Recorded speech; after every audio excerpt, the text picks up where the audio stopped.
अस्सलाम वालेकुम। आज मैं आपको एक ऐसी आई कंडीशन के बारे में बताऊंगा जिसे आपने कभी न कभी अपनी ज़िंदगी में ज़रूर देखा होगा। क्या आपका कभी ऐसे शख्स से सामना हुआ है जिसकी आंखें देखने में झुकी हुई या अजीब लगती हों? जी हाँ, हम एक ऐसी ही कंडीशन के बारे में बात कर रहे हैं जिसमें कोई एक आंख या फिर दोनों आंखें सेंटर के बजाय किसी एक तरफ को झुकी होती हैं। ऐसी कंडीशन को स्क्विंट आइज कहा जाता है और ये ज़्यादातर आई मसल्स की एबनॉर्मल अलाइनमेंट की वजह से होती है। What are squint eyes? Squint eyes को साइंटिफिक लैंग्वेज में स्ट्रैबिस्मस कहा जाता है और ये एक ऐसी कंडीशन है जिसमें हमारी आंखें प्रॉपरली अलाइन नहीं होती बल्कि किसी एक डायरेक्शन में झुकी होती हैं, जैसे कि upward direction, downward direction, inward direction और आउटवर्ड डायरेक्शन।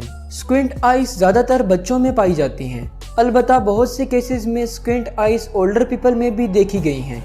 आइए जानते हैं कि स्क्विंट आइज क्यों होती हैं। स्क्विंट आइज की एग्जैक्ट कॉज अभी तक अननोन है, अलबत्ता ये कंडीशन कब होती है इस बेस पर इन्हें कॉन्जेनिटल और एक्वायर्ड स्क्विंट्स में तकसीम किया जाता है। कॉन्जेनिटल स्क्विंट्स ज़्यादातर फीटस डेवलपमेंट के दौरान ऐसे जीन्स में म्यूटेशंस की वजह से होते हैं जो हमारे आई मसल्स को एबनॉर्मल कर देते हैं, जिससे आई मसल्स वीक हो जाते हैं और ठीक से काम नहीं कर पाते। कॉन्जेनिटल स्क्विंट्स ज़्यादातर पैदाइश के वक्त या फिर पैदाइश के 6 महीने बाद अपीयर होते हैं, इसीलिए कॉन्जेनिटल स्क्विंट्स को इन्फेंटाइल स्क्विंट्स कहा जाता है। कुछ केसेस में अगर पेरेंट्स में से कोई एक भी स्क्विंट्स से अफेक्टेड हो तो कॉन्जेनिटल स्क्विंट्स पेरेंट्स से ऑफस्प्रिंग में भी ट्रांसफ़र होते हैं, जैसे कि रिफ्रैक्टिव एरर्स जिनमें चिल्ड्रंस की आइज लाइट पर फोकस नहीं कर पाती। रिफ्रैक्टिव एरर्स में शॉर्ट साइटेडनेस, लॉन्ग साइटेडनेस या फिर आई कॉर्निया में डिफेक्ट्स की वजह से होते हैं।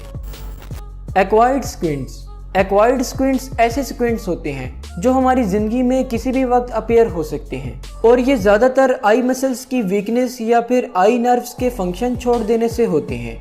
ऐसी डिजीज़ या इलनेसेस जो हमारे आई मसल्स को बुरी तरह से अफेक्ट करती हैं, उनमें बहुत से viral infections, auto immune disease, diabetes और हाइड्रोसेफलस शामिल हैं।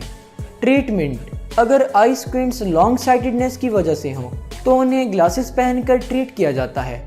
इसके अलावा आई स्क्विंट्स को different I exercises, surgery, I patches, lenses या फिर इंजेक्शंस के इस्तेमाल से भी ट्रीट किया जाता है। शुक्रिया, अल्लाह हाफिज़।